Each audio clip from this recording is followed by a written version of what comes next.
જૂનાગઢમાં અનુસૂચિત જાતિના યુવાનને અપહરણ કરી અને ઢોર માર મારવાનો મામલો છે। એનએસયુઆઈના પ્રમુખ સંજય સોલંકી પર ગોંડલના ધારાસભ્યના પુત્ર ગણેશ દ્વારા માર મારી એનએસયુઆઈના પ્રમુખ પદેથી રાજીનામું આપવા દબાણ કરી અભદ્ર વર્તન કરાયું હતું અને જેથી સમગ્ર ઘટના બાબતે કોંગ્રેસ અને અનુસૂચિત જાતિના લોકોએ કલેક્ટર કચેરીએ આવેદનપત્ર આપી વિરોધ નોંધાવ્યો છે।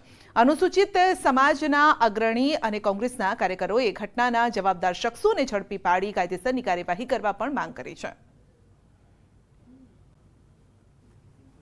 આવી પરિસ્થિતિને લોકશાહી આવ્યા પછી 70-75 વર્ષ થયા પછી પણ જો એમાં બદલાવ ન આવ્યો હોય કે બંધારણની અમલવારી પૂરી ન થતી હોય તો એના માટે જવાબદાર આ બધા અધિકારીઓ છે અને સરકાર છે।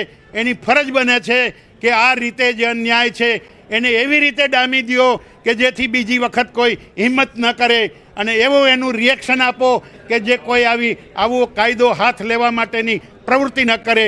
જૂનાગઢ એનએસયુઆઈના પ્રમુખ ભાઈ સંજય સોલંકી ઉપર ગોંડલના ધારાસભ્યના પુત્ર દ્વારા એના ઉપર હુમલો કરવામાં આવ્યો, તેને નગ્ન કરીને માર મારવામાં આવ્યો અને એનએસયુઆઈમાંથી રાજીનામું દેવા માટે દબાણ કરવામાં આવ્યું છે।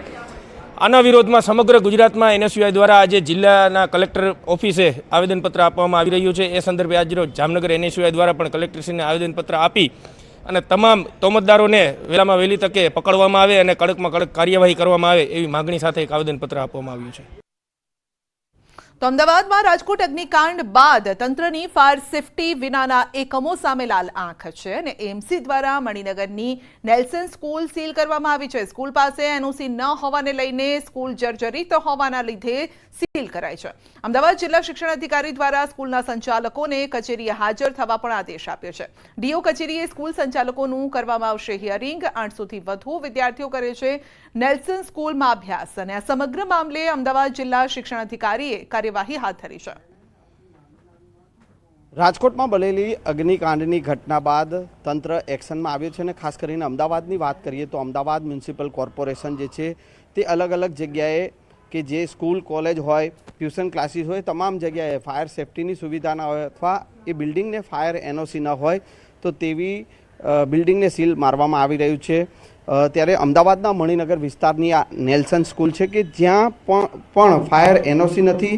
સાથે સાથે આપ જે જોઈ શકો છો કે સ્કૂલનું સ્ટ્રક્ચર જે છે તે જર્જરિત હાલતમાં છે અને તેને લઈને ક્યાંક ને ક્યાંક આ સ્કૂલને પણ જે છે અમદાવાદ મ્યુનિસિપલ કોર્પોરેશન દ્વારા સીલ કરવામાં આવી છે।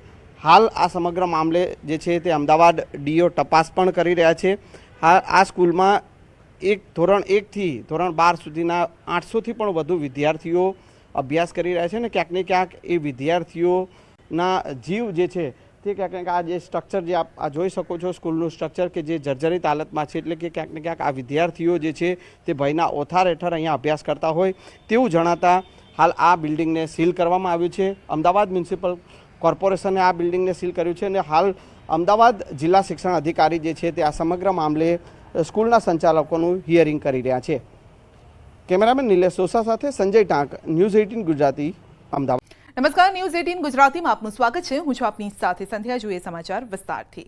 વાત કરીશું હવામાનની તો રાજ્યમાં આજે કેટલાક વિસ્તારોમાં વરસાદની આગાહી છે। હવામાન વિભાગે વરસાદની આગાહી કરી છે અને આજે કેટલાક ભાગોમાં હળવો વરસાદ થઈ શકે છે। આજે દક્ષિણ ગુજરાતના 6 જિલ્લામાં વરસાદની આગાહી છે। વલસાડ, નવસારી, તાપી, ડાંગ, છોટાઉદેપુર, દાહોદ, સુરત અને દાદરા નગર હવેલીમાં પડી શકે છે હળવો વરસાદ।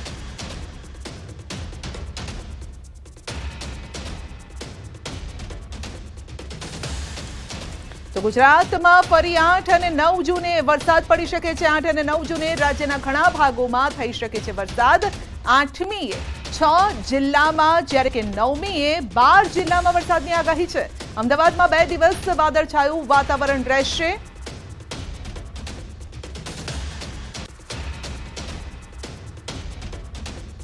તો રાજ્યમાં ગરમીમાં આંશિક ઘટાડો। ગાંધીનગરમાં 41.5 ડિગ્રી તાપમાન નોંધાયું છે। સુરેન્દ્રનગર જિલ્લામાં નોંધાયું છે સૌથી વધુ તાપમાન 43 ડિગ્રી તાપમાન। સુરેન્દ્રનગર રાજ્યનું સૌથી ગરમ શહેર રહ્યું છે। તો આજે કેટલાક વિસ્તારોમાં વરસાદની આગાહી છે. સુરેન્દ્રનગર સૌથી વધુ ગરમ શહેર રહ્યું છે. આ અંગે વધુ અપડેટ મેળવીશું સંવાદદાતા વિભુ પાસેથી. જી વિભુ, હવે ચોમાસું ધીમે ધીમે નજીક આવી રહ્યું છે, તેમ વાતાવરણમાં પણ થોડોક પલટો જોવા મળી રહ્યો છે. આજે કેવું રહેશે વાતાવરણ? સંધ્યા, કેરળમાં ચોમાસું બેસી ગયા બાદ જે પરિબળો છે તે સાનુકૂળ છે. ચોમાસું ધીમે ધીમે આગળ વધી રહ્યું છે, ત્યારે ગુજરાતમાં પણ પ્રી મોન્સૂન એક્ટિવિટીઝ છે તે થઈ રહી જોવા મળી રહી છે. સાથે સાથે તાપમાન પણ ઊંચું નોંધાઈ રહ્યું છે. હવામાન વિભાગ દ્વારા આગાહી કરવામાં આવી છે કે આજે કેટલાક વિસ્તારોમાં સામાન્ય વરસાદ થશે. ખાસ કરીને વલસાડ, નવસારી, તાપી, ડાંગ, છોટાઉદેપુર, દાહોદ, દાદરાનગર હવેલી, સુરત સહિતના વિસ્તાર એટલે કે દક્ષિણના જે વિસ્તારો છે તેમાં વરસાદ થવાની આગાહી છે તે હવામાન વિભાગે કરવામાં આવી છે. ત્યારબાદ 8 થી 9 જૂન વચ્ચે પણ વરસાદ થવાનું હવામાન વિભાગનું અનુમાન છે. સાથે જ અમદાવાદ શહેરમાં પણ વાદળછાયું વાતાવરણ છે તે જોવા મળશે.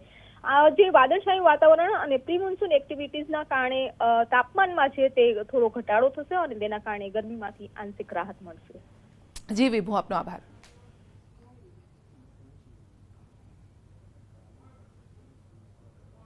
જૂનાગઢમાં અનુસૂચિત જાતિના યુવાનને અપહરણ કરી અને ઢોર મારવાનો મામલો છે. એનએસયુઆઈના પ્રમુખ સંજય સોલંકી પર ગોંડલના ધારાસભ્યના પુત્ર ગણેશ દ્વારા મારી એનએસયુઆઈના પ્રમુખ પદેથી રાજીનામું આપવા દબાણ કરી અભદ્ર વર્તન કરાયું હતું, અને જેથી સમગ્ર ઘટના બાબતે કોંગ્રેસ અને અનુસૂચિત જાતિના લોકોએ કલેક્ટર કચેરીએ આવેદનપત્ર આપી વિરોધ નોંધાવ્યો છે. અનુસૂચિત સમાજના અગ્રણી અને કોંગ્રેસના કાર્યકરોએ ઘટનાના જવાબદાર શખ્સોને ઝડપી પાડી કાયદેસરની કાર્યવાહી કરવા પણ માંગ કરી છે. આવી પરિસ્થિતિને લોકશાહી આવ્યા પછી 70-75 વર્ષ થયા પછી પણ જો એમાં બદલાવ ન આવ્યો હોય કે બંધારણની અમલવારી પૂરી ન થતી હોય તો એના માટે જવાબદાર આ બધા અધિકારીઓ છે અને સરકાર છે. એની ફરજ બને છે કે આ રીતે જે અન્યાય છે એને એવી રીતે ડામી દો કે જેથી બીજી વખત કોઈ હિંમત ન કરે, અને એવું એનું રિએક્શન આપો કે જે કોઈ આવો કાયદો હાથ લેવા માટેની પ્રવૃત્તિ ન કરે. જૂનાગઢ એનએસયુઆઈના પ્રમુખ ભાઈ સંજય સોલંકી ઉપર ગોંડલના ધારાસભ્યના પુત્ર દ્વારા એના ઉપર હુમલો કરવામાં આવ્યો, તેને નગ્ન કરીને મારવામાં આવ્યો અને એનએસયુઆઈમાંથી રાજીનામું દેવા માટે દબાણ કરવામાં આવ્યું છે.